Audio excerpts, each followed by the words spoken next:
So, Rob, we've been joined on the call by Rob Stroud and Caroline Stroud. Mr. and Mrs. Stroud, welcome to the call. Rob, you were about to look forward a bit, I think, and talk to us a bit more about your priorities for the future.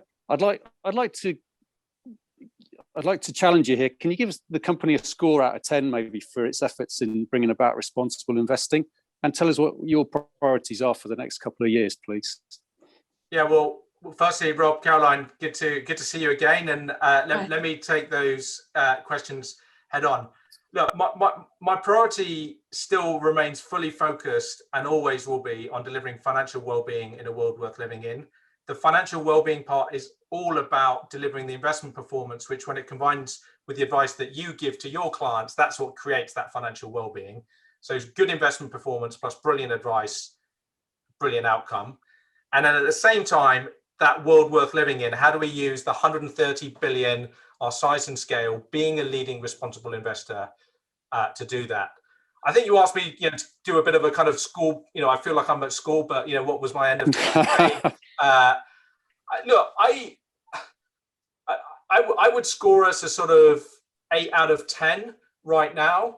The truth is, we have come a long way. I think, the 100% UNPRI isn't something that others have done. It's certainly not something you can't do elsewhere. Signing up to the Net Zero Asset Owners Alliance is the industry gold standard. I mean, I got a very nice email from Mark Carney last year, congratulating us on being the first wealth manager globally to sign up. We did that last November, well ahead of a lot of people.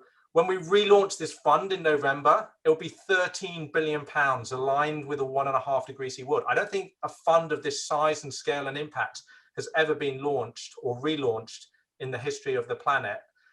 We are the only wealth manager that provides a carbon footprint report to its 800,000 clients. And we already have a carbon footprint that is lower than the industry average. And it won't just be this one fund.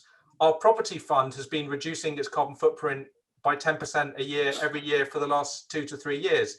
And in fact, they just completed the renovation of a new industrial estate in London that is completely carbon neutral. So it is all about, it's some big steps, but it's also a series of small steps. I'm really into kind of Kaizen and continuous improvement. And so we need to continue to invest in our data and our systems. We are going to be, we've just appointed one of the leaders in shareholder engagement to kind of help us with some advice, and I look forward to announcing that in the coming months.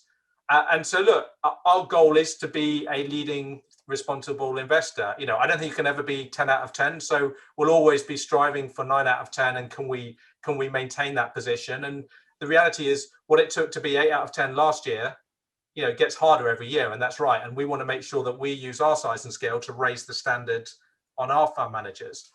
I also think it's important to state that SJP as a business also needs to be a responsible business. And so in next week, we're going to be producing our TCFD report. It's effectively a report that reports on our carbon footprint, our environmental impact. We signed up to TCFD in 2019. And when you see that, it will show that we've reduced the carbon footprint of our business by 50% over the last 3 years. And again, it's marginal gains. It's every time we change out light bulbs, we change the light bulbs for LED light bulbs. We source all of our electricity from renewable sources. We ensure that all of our buildings that we have, whenever we either take on a new building or we renovate it, we make sure that they're the highest energy efficiency. And look, we'll look ways to continuously reduce our carbon footprint. Again, we've been working on inclusion and diversity at the board level. We've improved the number of women on our board at SJP. I'm the race and ethnicity director for SJP, and we've run a number of initiatives.